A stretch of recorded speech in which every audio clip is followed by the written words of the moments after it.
राम राम जय राजा राम, राम राम जय सीताराम।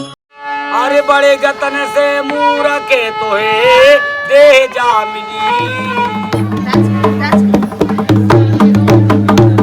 राम राम राम। ये जो है कृष्ण भगवान को बने तो भगवान के लिए बने तो राम राजा के लिए। राम राजा है या नहीं विराजे।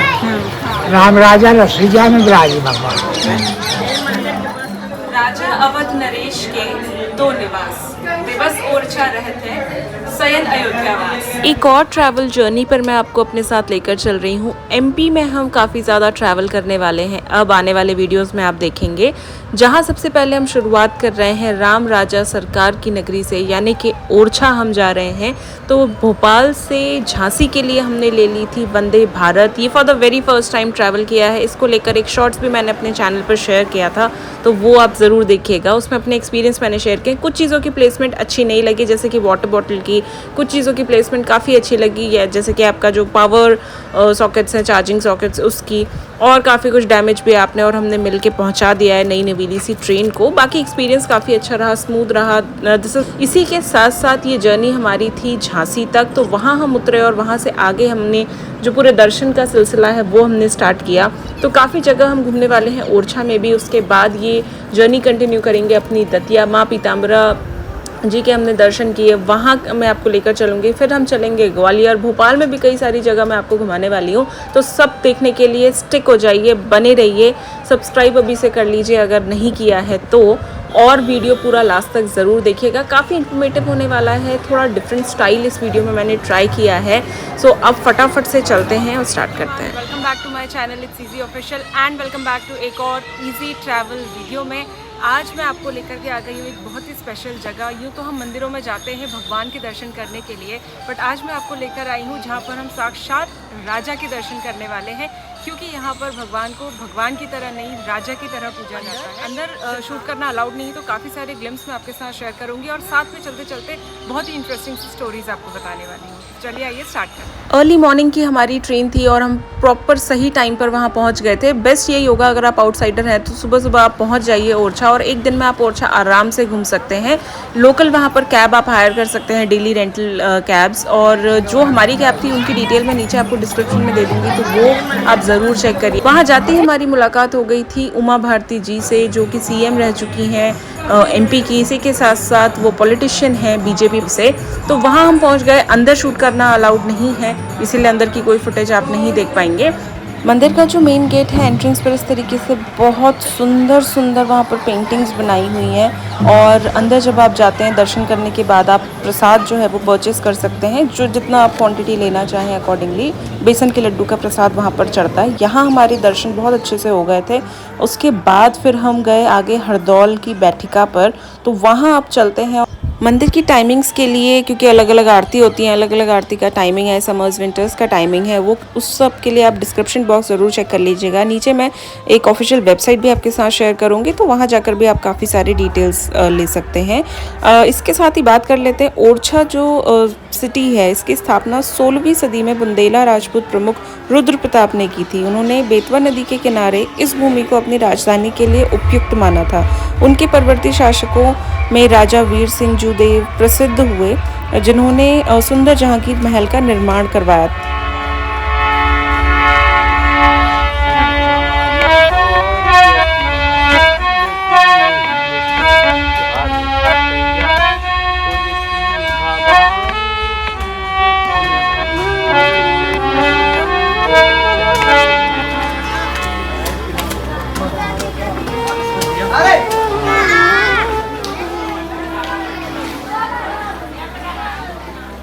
अभी जो आपने बावड़ी सी देखी, जहाँ पूरी बैठकी लगी हुई थी, वो है महाराज। कहा जाता है कि वो अमर है, और बुंदेलखंड में कोई भी शुभ कार्य होता है तो लोग उन्हें जाते हैं और न्योता देते हैं। जैसे कि आप देख सकते हैं, इस तरीके से लोग यहाँ पर भी कार्ड लगा कर गए हैं। अंदर भी वहाँ पर काफ़ी आपको कार्ड मिलेंगे, और शगुन के चावल वहाँ पर चढ़ाए जाते हैं, और दान भी यहाँ पर चावल का किया जाता है। अन्य दान की तो अपने आप में वैसे महत्वता काफ़ी है, जिसके बारे में मथुरा वृंदावन का जब हमने टूर किया था और हम गए थे रमन रेती, वहाँ मैंने आपको एक्सप्लेन किया है। अभी फिलहाल आई बटन पर आपको दिख जाएगा, आप चाहें तो वहाँ जाकर देख सकते हैं। अमर है और यहीं पर उनकी बैठकी लगा करती थी। तो अब चलते हैं और मैं आपको आगे के दर्शन कराऊंगी। जय श्री राम। जय श्री राम। फिर वो राम जी वहीं बैठ गए, फिर यहाँ नहीं आए। क्यों? वो तो कह के आए थे रानी से कि भाई जहाँ पे आप हमें पहली बार बैठा देंगे वहीं बैठ जाएंगे, फिर हम हटेंगे नहीं कहीं। तो फिर इस मंदिर में विष्णु भगवान की स्थापना हो गई, तो इसलिए चतुर्भुज भगवान का नाम था।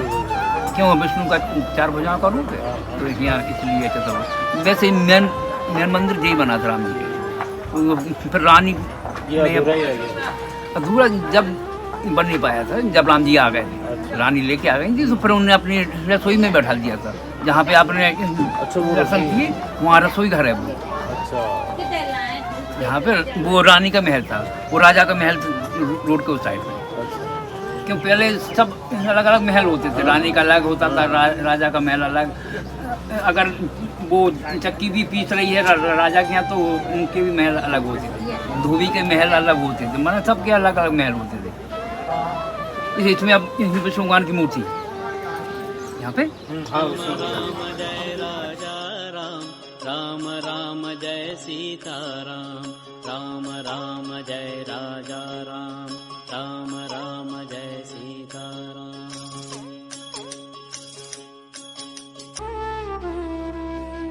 तो कहानी शुरू करते हैं। कहानी शुरू होती है हमारी महाराज मधुकर शाह और उनकी रानी कुमारी के बहुत ही परम भक्त थे। महाराज जी जो थे वो भगवान श्री कृष्ण के परम भक्त थे और महारानी भगवान राम अपने अपने देवी देवता की तरफ संपूर्ण तरीके से रहता था। तो इसी पशुक्लेश में रानी जो थी वो हमेशा अयोध्या की यात्रा पर जाती थी, राजा जो थे वो हमेशा मथुरा वृंदावन की ओर जाते थे। तो एक दिन राजा, कहानी ये कहती है कि एक दिन राजा जब मथुरा गए, वो कुछ किसी कारणवश वहाँ पहुँचने में देरी हो गई और मंदिर के कपाट बंद हो गए। तो उसी अपने विरह में वो उन्होंने बहुत ही भावपूर्ण गीत गाया, जिससे भगवान स्वयं प्रसन्न होकर धरती पर उतरे और कहानी शुरू कर दी थी। जहाँ पर राजा गए थे मथुरा और वहाँ पर भगवान के दर्शन नहीं होने पर, मंदिर के कपाट बंद होने पर, उन्होंने बहुत ही भावपूर्ण गायन गाया, जिससे भगवान श्री कृष्ण बहुत प्रसन्न हुए और साक्षात आकर राजा जी को उन्होंने दर्शन दिए। ये जो युगल हो रहा था, ये जो मिलन हो रहा था दोनों का ही, उससे प्रसन्न होकर जितने भी देवी देवता थे उन्होंने पुष्प बरसाए, पुष्प वर्षा करी और जैसे ही वो भगवान को स्पर्श हुए वो सारे ही होने में परिवर्तित हो गए और राजा उन्हीं पुष्पों को लेकर सीधे चले आए और रानी को ये पूरा संवाद उन्होंने बताया कि हमारे जो भगवान है, भगवान श्री कृष्ण, वो इतने दयालु हैं, केवल मेरे गाने से ही वो प्रसन्न होकर आकर मुझे भगवान राम की इतनी आराधना करती हैं। भगवान राम आपसे खुश नहीं है और इसीलिए वो आपको दर्शन ने रानी से कहा कि आप भी ऐसा करिए कि भगवान राम की भक्ति छोड़कर आप भगवान श्री कृष्ण की भक्ति में ही लीन हो जाइए, क्योंकि आपके भगवान आपकी नहीं सुनते हैं। अब अगर आप अयोध्या जाए तो वहाँ से वापस तब तक ना आए जब तक आप भगवान श्री राम को स्वयं अपने साथ नहीं ले आती। रानी को भी ये शर्त मंजूर हुई और वो निकल गई अयोध्या के लिए। अयोध्या गई, 1 महीने तक उन्होंने बहुत ही भाव से, श्रद्धा से भगवान राम की आराधना करी, किंतु उनको भगवान राम ने दर्शन नहीं दिए, जिससे निराश होकर वो वहाँ पर ही जल समाधि लेने के लिए चली गई। जैसे ही वो जल में प्रवेश करती है, एक मूर्ति निकल कर आती है और वो मूर्ति कुछ अपनी शर्तें सुनाती है। सबसे पहले बताती है कि रानी, आपकी जो ये आराधना है वो व्यर्थ नहीं गई है, भगवान ने आपकी आराधना स्वीकार कर ली है, हम आपके साथ ओरछा चलेंगे, किंतु हमारी 3 शर्तें हैं। वो क्या 3 शर्तें हैं, चलिए आइए। पहला जो वचन लिया वो मूर्ति ने ये लिया कि ये यात्रा हम पैदल करेंगे और ये यात्रा होगी सिर्फ और सिर्फ पुष्प नक्षत्र के दिन। तो रानी ने ये पहला वचन स्वीकार किया और यात्रा प्रारंभ। महत्वपूर्ण वचन वो ये लिया गया कि जहाँ पर भी आप हमें पहले रखेंगे, जब पूरी यात्रा होगी वहाँ पर ही हम विराजमान हो जाएंगे। रानी ने बहुत प्रसन्नता से सभी वचनों को स्वीकार किया और महाराज के लिए संदेश भिजवाया कि वो अपने आराध्य जो हैं, अपने देवता, उनके साथ लौट रही है महल। राजा ने तुरंत ही खुशी खुशी में एक भव्य महल का निर्माण कराया, जो अभी आप मेरे पीछे देख रहे हैं। इस भवन की खासियत ये है क्योंकि ये बहुत जल्दी में हुआ और राजा ने खुशी में बहुत ही भव्य महल का निर्माण का आदेश दिया। आप कितना भव्य है ये महल वो ऑलरेडी स्क्रीन पर देख ही रहे हैं। तो ये महल उनके पहुंचने तक संपूर्ण नहीं हो पाया और रानी इतनी प्रसन्न थी कि उनके साथ भगवान राम स्वयं आ रहे हैं, उन्हें यहाँ लाने से सीधे अपने रसोई घर में ले गई और खुशी खुशी में उनको अंदेशा नहीं था और उन्होंने वो मूर्ति को वहीं पर रख दिया। इसी वजह से ये जो महल है यहाँ पर भगवान राम की प्रतिमा कभी रखी ही नहीं गई। आज यहाँ पर भगवान विष्णु की प्रतिमा है, उनके साथ साथ यहाँ पर लक्ष्मी जी हैं और यहाँ पर श्री कृष्ण भगवान का भी मंदिर है। और बहुत महत्वपूर्ण वचन लिया वो मूर्ति ने, जो कि स्वयं भगवान राम थे। उन्होंने कहा कि जहाँ पर भी आप हमें ले जा रही हैं वहाँ पर हमारे अलावा कोई और राजा नहीं। ये सूचना भी जो गणेश कुमारी रानी थी उन्होंने महाराज को पत्र लिखकर दी कि आप राजा नहीं होंगे, और यही कारण है कि आज इतनी वर्षों के बाद भी यहाँ पर भगवान राम के अलावा कोई और राजा नहीं है। यहाँ पर सिर्फ और सिर्फ भगवान राम को ही गार्ड ऑफ ऑनर दिया जाता है। जब आरती होती है उस टाइम पर उन्हें गार्ड ऑफ ऑनर दिया जाता है। क्यों? क्योंकि वो यहाँ के राजा हैं और इस एरिया में किसी भी जो मिनिस्टर्स हैं उनके लिए भी ये रेड लाइट जो होती है वो बंद कर दी जाती है, छुपा दी जाती है, वो जलाई नहीं जाती है। तो इतने वर्षों से जो ये वचन लिए गए थे वो बहुत ही पूरे भाव से निभाए जा रहे हैं। अब मैं आपको बताती हूँ, अगले शॉट में आप देखेंगे कि ये जो मूर्ति है, इस मूर्ति के लिए क्या कहानी प्रचलित है। ये मूर्ति आखिर कहाँ राजा रानी थे वो इतने भाव से इस पूरी भक्ति में लीन थे। तो अब आगे चलते हैं और आगे का मैं आपको बताती हूँ। आइए अब हम चल रहे हैं सीधे रामायण काल में। ऐसा माना जाता है कि जो महाराज और महारानी थे ओरछा के, वो उन्हीं का ही रूप। महाराज दशरथ की बहुत इच्छा थी कि राम को वो एक राजा के रूप में देखें, किंतु कुछ होने को और ही मंजूर था। जो हम सभी जानते हैं उनको वनवास दे दिया गया, तो वो उस रूप में, राजा के रूप में कभी भी भगवान राम को नहीं देख पाए। इसी विरह में कौशल्या जी ने, माता कौशल्या ने एक मूर्ति बनवाई और वो उस मूर्ति को ही राजा का दर्जा दिया। अपने बेटा, अपना पुत्र का रूप उसमें उन्होंने देखा, भगवान राम का रूप देखा और उसी की वो 13 वर्षों तक आराधना करती रही। तो वो एक तरह से भूल ही गई थी कि ये भगवान राम नहीं है, ये एक मूर्ति है उनके द्वारा बनाई गई। यही सब देखकर उनकी दासियों ने, उनकी ये स्थिति देखकर उनके साथ एक छोटा सा छल किया जिससे कि उनको इस भ्रम से बाहर निकाला जाए। तो उन्होंने ये कहा कि माता कौशल्या, भगवान राम जो है वो भवन पधार चुके हैं, महल में पधार चुके हैं। ये सुनते ही वो मूर्ति छोड़कर सीधे महल की तरफ दौड़ी और दासियों ने आकर वो मूर्ति को पानी में गिरा दिया। तो ऐसा कहते हैं कि जब रानी वहाँ पर गई और जल समाधि को ले रही थी तो वही मूर्ति जो वापस आई और उसी मूर्ति ने ही ये तीनों प्रण लिए, 3 वचन लिए और उसके बाद आकर मेरे पीछे जो आप देख रहे हैं, यहाँ पर महारानी की रसोई हुआ करती थी जहाँ पर उनको विराजमान किया गया। अनजाने में ये वहाँ पर विराजमान हो गए क्योंकि रानी बहुत खुश थी और खुशी खुशी उन्होंने उन्हें वहाँ रख दिया था। मेरे जो पीछे साइड आप महल देख रहे हैं, ये महल उनके लिए बनवाया गया था, चतुर्भुज महल। बहुत भव्य महल है, एक शॉट में, एक एंगल में कैप्चर कर पाना थोड़ा डिफिकल्ट है। तो आप एक साइड अभी फ़िलहाल इस महल का देख रहे हैं। तो ये उनके लिए तैयार कराया गया था और इसमें उनकी स्थापना कभी भी नहीं हो पाई। तो ये कुछ कहानी है इंटरेस्टिंग सी, और आगे चलते हैं और अच्छे अच्छे इंटरेस्टिंग फैक्ट्स आपके साथ में शेयर करती हूँ।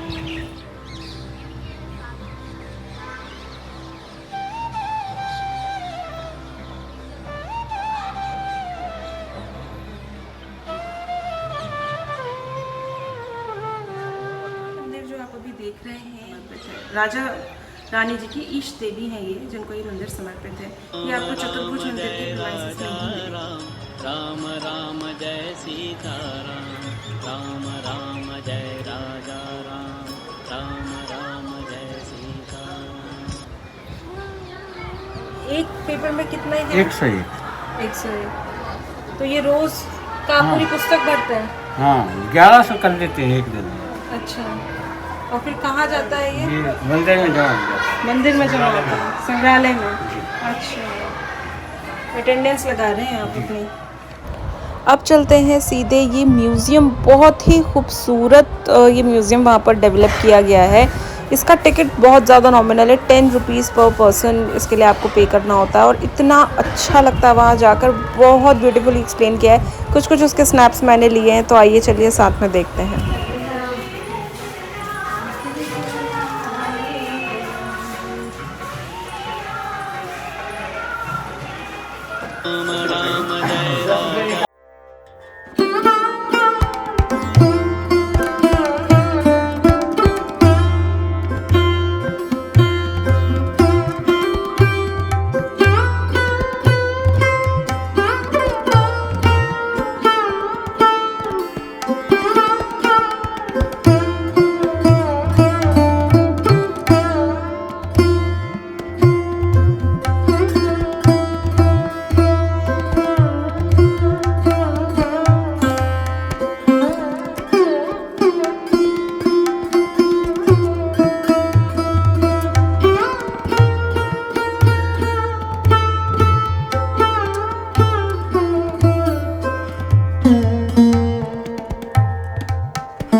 ये वन एक आना। हाँ और ये वन है आना है ये एक ईस्ट आना है। इंडिया कंपनी जब आई ये थी। वो पुराने नोट ये मुगल टाइम से।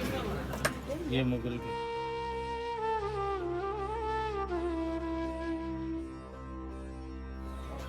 ये ना दो से फल है। कचेरू, हाँ इसके क्या कोई फायदे हैं इसको खाने के? हाँ ठंडा होता है बढ़िया शरीर।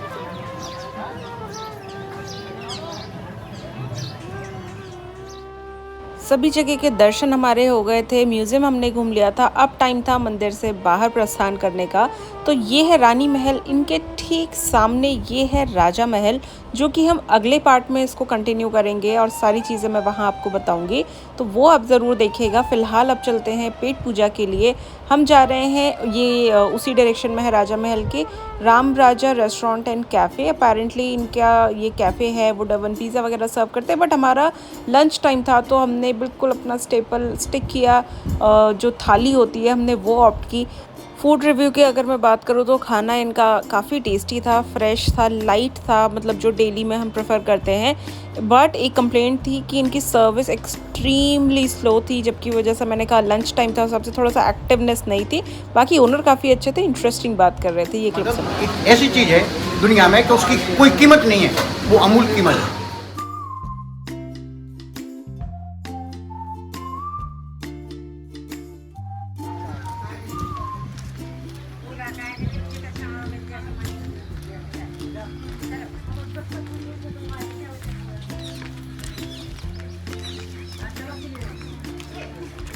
हिंदुस्तान का दिल हम देख रहे हैं, मध्य प्रदेश में हम हैं, ओरछा नगरी में हैं हम, राजा रामचंद्र जी की जो नगरी है।